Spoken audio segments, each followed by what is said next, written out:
going on, everybody? Welcome back to the show. This is the Science Dispatch podcast. I'm Cameron English. That is Dr. Chuck Dinerstein, Director of Medicine at the American Council on Science and Health. Chuck, what's going on? Not a thing. It's a cold winter here in the Northeast. We're entering week 2 or 3 of unbelievably cold temperatures for me. But as long as it's not snowing, I'm okay. There you go. Well, the power's on. Yes. That's good. Presumably, the hot toddy is being made as we speak. Hot toddy, there you go, baby. There's food in the fridge. You can't complain, right? Things could be worse. Yeah, we've stocked up on milk and bread. We're set for any kind of snow emergency. There you go. It could be 1847, and then you could experience this storm. That would really suck. Anyways, in relation to nothing we're talking about today, we've got an article about fish oil supplements. This is by Dr. Joe Schwartz, who is with the Office for Science and Society at McGill University. I think that's what it's called. Joe's also a chemist, like Dr. Josh Bloom, our resident chemist. And he's got some interesting insights here. So the article is called Fishing for the Benefits of Fish Oil Supplements. So Dr. Schwartz writes, omega-3 supplements based on fish oils may have cardiovascular benefits for some people. But how do you know if you're one of them? That's an excellent question, Dr. Dinerstein. Who benefits from these supplements, if anybody? People benefit from the supplements if they don't eat a lot of naturally occurring omega-3s, which are found in fish. So I guess all the people in the great middle of the country, especially the ones now that know that, according to the new food chart, meat is number one, and therefore not getting necessarily their seafood, are maybe at some risk for having an omega-3 deficiency. But otherwise, it's part of the general supplement market, and it's pushed out there by any number of the wellness entrepreneurs. There are two kinds of omegas that we can talk about. There's omega-3 and omega-6. Omega-6 are associated with the latest of our nutritional villains, seed oils. And they seem to have some kind of pro-inflammatory qualities. Omega-3s, which come predominantly, as I said, from seafood, are the good omegas in this case. And they actually have an interesting function. Atherosclerotic plaques that form from cholesterol are not intrinsically stable, and they can rupture, and parts of them can break off. And it's when they rupture and little bits of them break off that we have a lot of our symptomatic problems with angina and coronary artery disease, as well as peripheral vascular disease. Omega-3s stabilize the plaque, so that while the plaque is there and it's reducing blood flow, it's not breaking up, it's not embolizing little bits of material distal into the distal part of the circulation to cause greater problems. So it does have a significant benefit, but it doesn't reduce your burden of atherosclerosis, but it makes the atherosclerosis less complicated for you, less aggressive in how it can cause your cardiovascular health to deteriorate.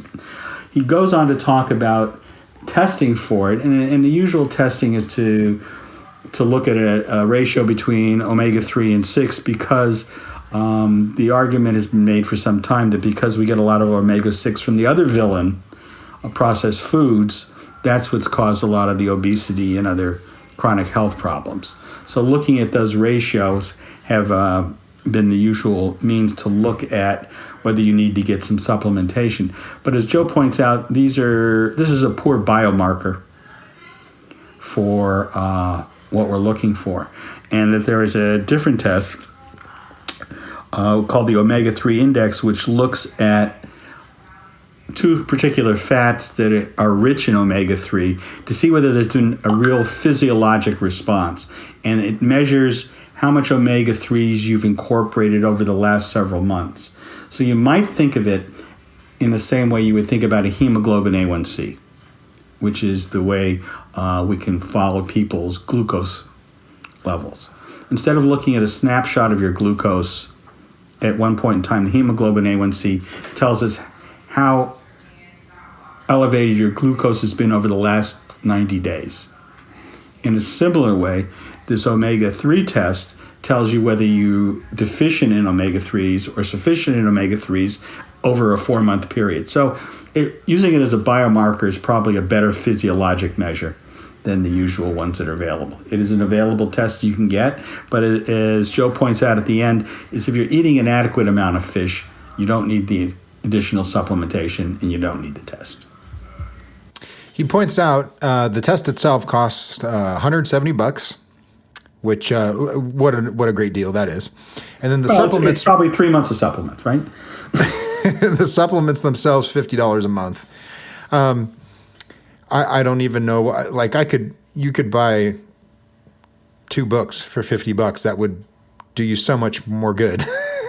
Right. And then there's a whole area now where there is a prescription version of fish oil, so that you can use your health insurance to cover some of the costs for that, because it's more purified and it's more omega-3 than omega-6.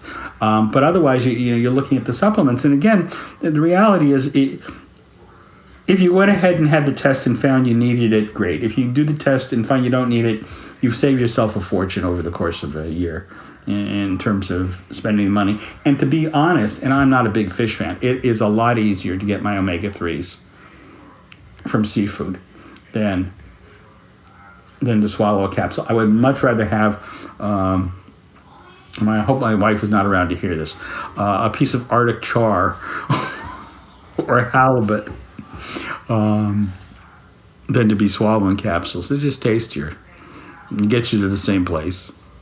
So the bottom line here, according to Dr. Schwartz, the small anticoagulant effect attributed to fish oils may be of some importance to someone already taking anticoagulant medication. But there's one other concern.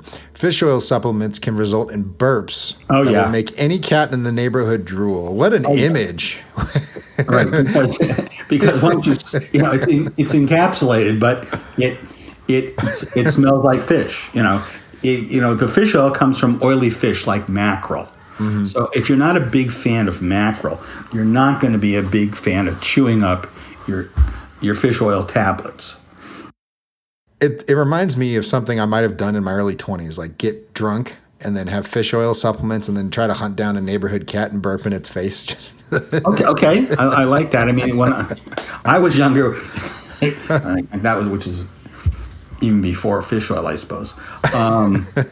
Our big fun treat was to give somebody, an unsuspecting friend, nicotinic acid. Niacin. Because the side effect of niacin is to give them a huge flushing face. So they would take it, and about 15 minutes later, they would have the world's greatest hot flash as their face turned red, and they would go, "It's so hot in here." But that, at 20 years old, that was amusing. I'm almost 40, and I still find that amusing. If I knew that you had done that to someone, I probably would laugh. As long as you weren't the someone. No. Of course not. Yeah. I don't want to be the butt of the joke. I just want to see someone else struggle through something they can't comprehend. It was good because you could actually watch the red just go down. Yeah. Work its way up. And somewhere about the eye level, they started saying, something ain't right here. Yeah. Like an episode of Yosemite Sam or something like that. That's what it reminds me of. Okay. All right. So in all seriousness, or as much as we can muster, bottom line here, if you're somehow deficient in omega-3s, then this is probably of some value to you, perhaps. If you're landlocked and your only source of seafood is 4-day-old sushi, think about supplements. Otherwise, you may want to skip it. Very good. And perhaps if you're concerned about blood coagulating in your arteries, then well, I think that's probably a fascinating quality about them. speaking from my old vascular surgery days, in terms of stabilizing the plaque. It has that anti-inflammatory effect. It has an anticoagulant effect. So it really takes a disease that you may already have for any number of other reasons and acts to mitigate it a little bit. All right. Well, once again, the article, if you want to enrich your lives with it, is called Fishing for the Benefits of Fish Oil. Pretty punny. I love it. That's by Dr. Joe Schwartz. That is at acsh.org. While you're there, click the subscribe tab, punch in your email address. We'll send you the articles we publish. The ones you read are usually the ones we talk about. Thank you so much for joining us. Oh, and I should add, please follow us. We're all over social media. We are at ACSH.org on X. We are on YouTube as ACSH Matter of Facts. We're on Instagram under the same name. And we're on Facebook, American Council on Science and Health. Go follow us on your favorite platform. We greatly appreciate it, and we will see you next time.